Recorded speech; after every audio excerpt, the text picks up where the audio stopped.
Hi, everybody. I posted something on YouTube a couple days ago that seems very important to be shared. With Remembrance Day approaching, I'm going to share something similar now in a quick recap. Um, I'm going to attach the YouTube link to this post for anyone who's interested in hearing a longer version on the current status of this mental health issue we're facing here in Canada. Canadians suffer in silence. This is something that they used to scream at us during our morning PT, our morning physical training when I was still in the military. And it's something that has to change because the result is suicide. I lost a brother this year, Pete Duff. He was a very successful, very healthy young man with a wonderful family he was still creating. They had just had their third child prior to his suicide, and he was someone who was held at the highest standard, not only of society but of the military. He was involved and a part of the JTF-2, Joint Task Force 2, which is a special forces unit within Canada. And he had survived years and years of tours. I don't know where because the nature of that job is secrecy. And now that he's gone, no one will ever know how much he was able to survive before taking his own life and feeling like that was his best option. His story is a reflection of far too many stories within current Canada today. He took his life this summer in 2023 and clearly was not receiving the amount of support that he required, even though he was still a serving member. Suicide is something that affects all of us. It's not just the military. It's not just men. And it's something that's affecting us not only nationally within Canada, but globally. I was suicidal, and I found my way through that darkness with my life still intact.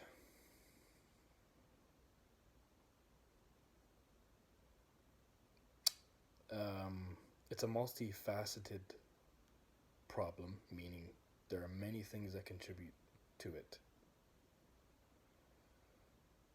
But ultimately, it comes down to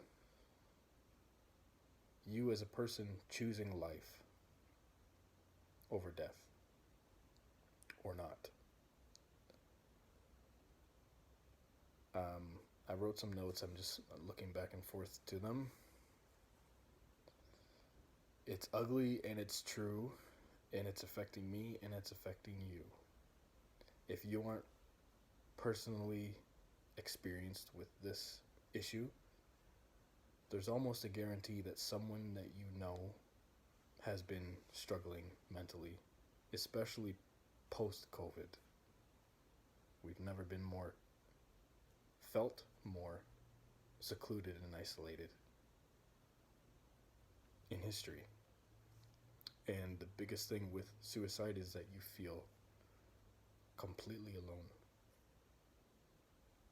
in it. Please, this Remembrance Day, reach out to your loved ones, people you know, even in passing, that might benefit from it. The world is stressed now more than it's been, or it at least seems that way. and violence is escalating.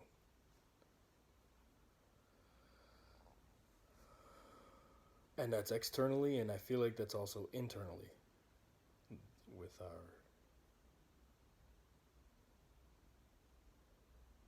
human condition.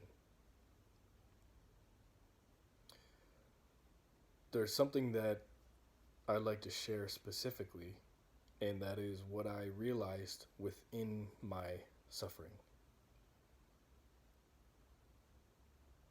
That in the depths of my pain and suffering, I was also the witness to that pain and suffering. There was some part of me that could not be affected by it. That by even death itself, if it came to that, if I were to have died, that part of me would continue to live in a completely different way, physically, in a different state, but just as vibrant with life. Because we are life itself. We are pure conscious energy, awareness, a focus point of life within the infinite, manifested as a human being this time around.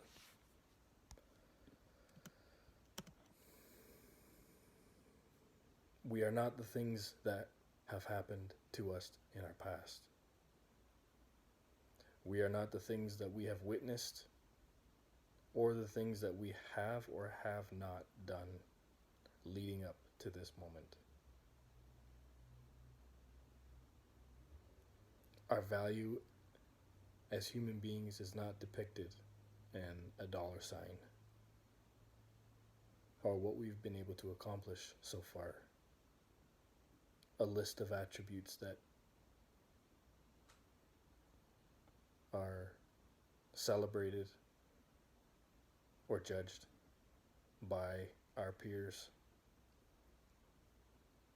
We are so much more than we can comprehend. Let's all take better care of ourselves, even if we don't feel like we deserve that.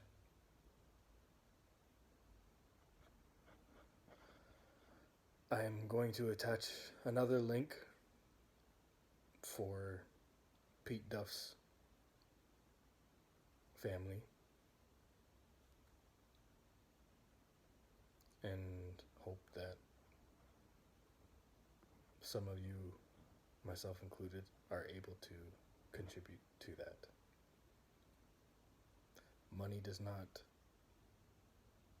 compare to the value of a life, but his family, left without him, is put in a far worse position in their ability to sustain their own lives.